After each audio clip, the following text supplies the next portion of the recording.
Welcome to AI ConvoCast, where we bring you the latest in AI and tech innovation. Please don't forget to rate, review, and share if you like what you hear. Let's jump right in.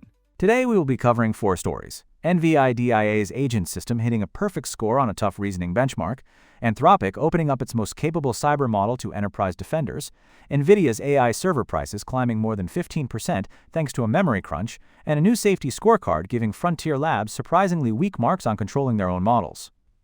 Let's start with the result that reframes how we think about AI performance. NVIDIA announced that its agent system, called Agentic Variation Operators, or AVO, scored a perfect 100% on ARC AGI 3, a benchmark designed to test long-horizon reasoning across a series of interactive puzzle environments.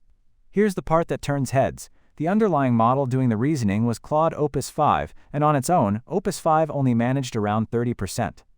Wrap that same model inside AVO, and it cleared all 183 levels across 25 environments. So what actually changed? Nothing about the model's raw intelligence. AVO adds what you might call scaffolding around it. Persistent memory so it remembers what it's tried, supervision to catch mistakes, tool use, and an iterative loop that lets it test, fail, and retry. The practical takeaway for developers is that picking the best model may matter far less than designing the best harness around it. The same brain, given better memory and error recovery, went from failing most of the test to acing it. Not everyone's convinced, though.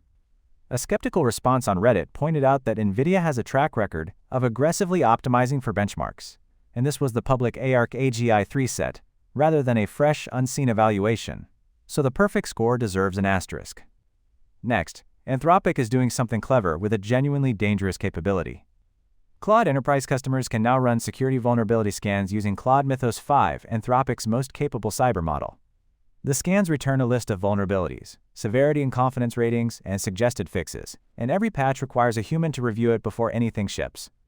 Anthropic also set up a $35 million Defender Advantage Fund, offering Claude credits to organizations securing open-source software. What's interesting here is the deployment model itself. Cyber capability is dual use. The same skill that finds a vulnerability so you can patch it could be used to exploit it.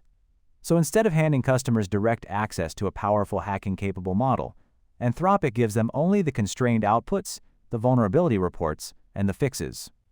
As the company frames it, users get greater access to the defensive results, while the guardrails stay wrapped around the model itself. If that pattern works, it could become a template for other high-risk domains, like biological research, where you want the useful output without handing over the raw capability. Now to a story about the physical cost of the AI boom.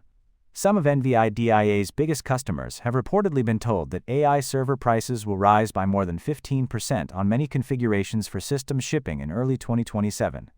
That reportedly includes systems built around NVIDIA's Vera, Rubin, and Grace Blackwell platforms, with the exact increase depending on the chip generation and how much memory is packed in.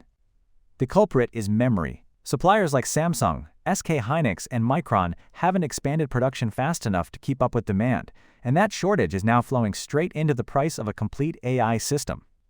What's revealing is where investor attention landed. The conversation wasn't really about NVIDIA's margins. It was about the fact that memory suppliers now have enough leverage to move the price of an entire AI rack. In other words, the bottleneck for building AI is broadening beyond GPUs and electricity to include memory chips. And that could push up training and inference costs, complicate planned data centers, and give companies like Amazon, Google, Microsoft, and Meta even more reason to build their own alternative chips. Finally, a reality check on AI safety.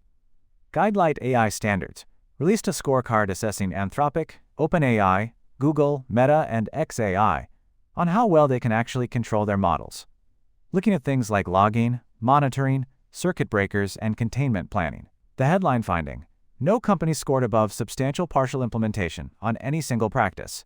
Anthropic and OpenAI came out strongest, both earning a C+. Google got a D+, xAI a D-, and Meta an F. The pattern in the grades tells the real story. Labs were strongest at detecting suspicious activity, but weakest at actually preventing and containing it. As Guidelight put it, companies have few containment protocols ready for an emergency.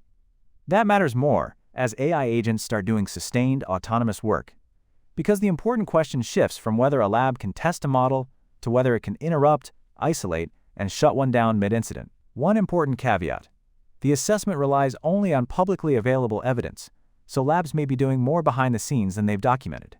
Still, it hands regulators and enterprise buyers a concrete framework they can start pointing to when they ask what happens if something goes wrong. Thank you for listening to AI Convo Cast. Please don't forget to rate, review, and share if you like what you hear. Thanks and hope to see you again next time.